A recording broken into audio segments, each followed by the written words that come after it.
Assalamualaikum warahmatullahi wabarakatuh. Salam sejahtera. Perkenalkan, saya Dimas Gilang Rizky, NIM 2024 060020. Program Studi Ilmu Hukum dari Fakultas Hukum Universitas Siber Muhammadiyah. Video presentasi ini saya buat secara khusus sebagai pemenuhan komponen tugas pengganti ujian akhir semester pada mata kuliah Hukum Perdata Internasional.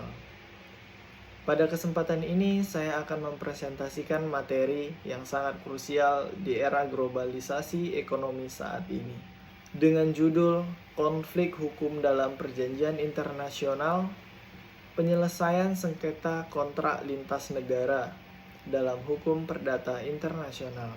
Rekan-rekan sekalian, mari kita bayangkan sebuah skenario bisnis modern yang jamak terjadi hari ini. Sebuah perusahaan badan usaha milik negara (BUMN) di Indonesia membeli sistem perangkat lunak canggih dari penyedia teknologi terkemuka di India.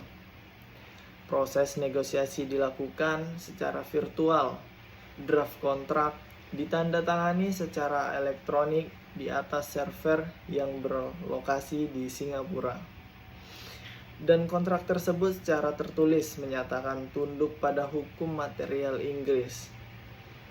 Pernyataan hukum yang mendasar muncul ketika terjadi wan prestasi atau cedera janji. Hukum negara manakah yang memiliki otoritas mutlak untuk mengadili sengketa tersebut? Apakah hukum negara Indonesia sebagai tempat domisili pembeli? Apakah hukum India sebagai domisili penjual?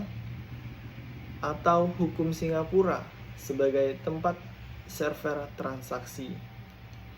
Ataukah hukum Inggris yang dipilih atas kertas? Fenomena benturan antar sistem hukum kedaulatan domestik yang disebabkan oleh hadirnya unsur asing. Inilah yang melahirkan apa yang kita kenal sebagai konflik hukum dalam ranah hukum perdata internasional. Tujuan utama dari presentasi yang saya buat hari ini adalah untuk membedah secara komprehensif bagaimana instrumen-instrumen hukum perdata internasional bekerja dalam mengurai benang kusut konflik hukum tersebut. Kita akan menganalisis hakikat pilihan hukum, doktrin yang berlaku apabila terjadi kekosongan klausul kontrak, serta menyoroti disrupsi teknologi melalui smart contract. Mengapa topik ini sangat relevan dan mendesak untuk dibahas di dunia hukum saat ini? Jawabannya adalah karena kepastian hukum adalah roda penggerak utama investasi dan perdagangan internasional.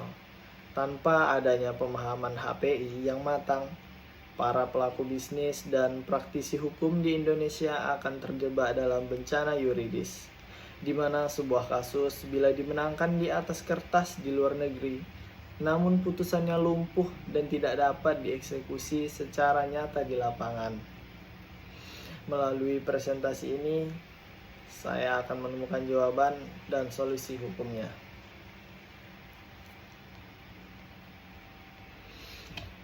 Memasuki inti pembahasan, analisis sengketa HPI selalu bertumpu pada 3 pilar utama: yuridiksi forum, pilihan hukum, serta pengakuan dan eksekusi putusan.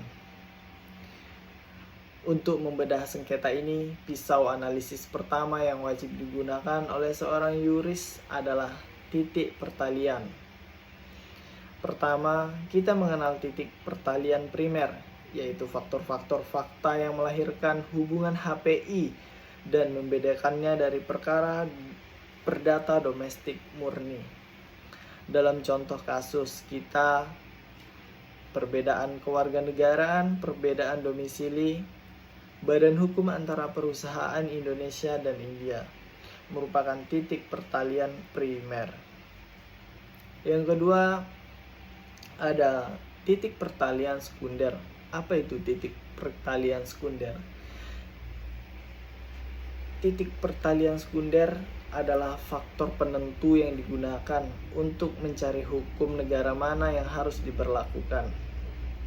Salah satu instrumen utama di sini adalah asas otonomi para pihak, yaitu kebebasan bagi para pihak untuk melakukan pilihan hukum. Namun, doktrin HPI menegaskan bahwa pilihan hukum para pihak tidak bersifat absolut. Kebebasan ini dibatasi secara konstitusional oleh 3 hal. Yang pertama, ketertiban umum. Hukum asing tidak boleh merusak sendi moral hukum lokal. Dan yang kedua, ketentuan memaksa, seperti undang-undang ketenagakerjaan atau perlindungan konsumen yang tidak bisa disingkirkan. Dan yang terakhir, ketiga, penyeludupan hukum, manipulasi titik laut secara itikat buruk untuk menghindari hukum domestik. Bagaimana jika dalam kontrak dagang tersebut para pihak lupa atau tidak mencantumkan klausul pilihan hukum? Nah, disinilah terjadi evolusi teori HPI. Pendekatan klasik menggunakan doktrin kaku seperti lex loci contractus dan lex loci solutionis. Namun di era internet, di mana lokasi penandatanganan bersifat maya, teori klasik ini mulai ditingkatkan karena kehilangan relevansi geografis. Sebagai gantinya, dunia hukum modern mengadopsi pendekatan fleksibel seperti teori the most significant relationship di Amerika Serikat dan teori the characteristic performance yang dianut dalam Konvensi Roma di Uni Eropa. Teori prestasi karakteristik secara adil menetapkan bahwa hukum yang berlaku adalah hukum negara tempat di mana yang memberikan prestasi khas, bukan prestasi membayar uang. Dalam kontrak jual beli barang atau lisensi, prestasi khas tersebut ada pada penjual atau pemberi lisensi. Oleh karena itu, hukum negara mereka lah yang dinilai paling erat menguasai kontrak. Sekarang mari kita analisis bagaimana hukum diterapkan dalam konteks nyata di Indonesia dan implikasinya bagi praktisi hukum. Ini adalah tantangan terbesar dalam HPI, yaitu eksekusi putusan sengketa lintas negara. Banyak pelaku usaha yang memilih jalur pengadilan negeri asing atau litigasi, misalnya menunjuk pengadilan Singapura untuk memutus sengketa mereka. Namun berdasarkan hukum positif Indonesia, terdapat benturan kedaulatan yang sangat kaku berdasarkan pasal 436 RV yang menjadi jurisprudensi tetap Mahkamah Agung. Putusan pengadilan asing tidak memiliki kekuasaan eksekutorial dan tidak dapat dieksekusi secara langsung di wilayah hukum Republik Indonesia. Jika aset tergugat berada di Indonesia, putusan pengadilan asing tersebut hanya bernilai sebagai alat tergugat berada di Indonesia. Putusan pengadilan asing tersebut hanya bernilai sebagai alat bukti tertulis di bawah tangan. Penggugat terpaksa harus melakukan gugatan ulang atau relitigasi dari awal pengadilan negeri di Indonesia. Hal ini tentu memakan waktu, tenaga, dan biaya yang luar biasa besar. Sebagai komparasi dan jalan keluar, dunia bisnis internasional beralih ke jalur non-litigasi, yaitu arbitrase internasional. Mengapa? Karena adanya instrumen internasional bernama Konvensi New York 1958 yang telah diratifikasi oleh Indonesia melalui Kepres nomor 34 tahun 1981 dan diatur dalam Undang-Undang nomor 30 tahun 1999. Berbeda dengan putusan pengadilan asing, putusan arbitrasi internasional diakui dan dapat langsung dieksekusi di Indonesia melalui mekanisme fiat eksekusi yang dikeluarkan oleh Ketua Pengadilan Negeri Jakarta Pusat. Sepanjang putusan tersebut memenuhi asas resiprositas, termasuk dalam ranah hukum dagang, dan tidak bertentangan dengan ketertiban umum Indonesia, maka putusan tersebut memiliki kekuatan eksekutorial yang kokoh. Sebelumnya saya mengakhiri bagian pembahasan, kita harus melihat ke depan pada tantangan hukum kontemporer. Pada saat ini, dunia mulai bergeser ke arah smart contract berbasis teknologi blockchain. Kontrak ini bersifat desentralisasi dan otomatis mengeksekusi dirinya sendiri melalui baris kode komputer tanpa melibatkan pihak ketiga. Teknologi ini muncul dilema HPI baru karena server atau node blockchain tersebar secara anonim di ratusan negara.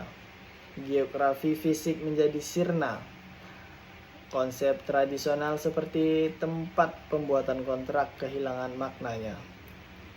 Komunitas hukum internasional kini mulai merumuskan doktrin baru yang disebut Lex Cryptographia, di mana pilihan hukum ditanamkan secara digital sejak awal ke dalam kode fungsional, memberikan perspektif dan paradigma baru yang menuntut hukum perdata internasional untuk bersikap adaptif dan progresif.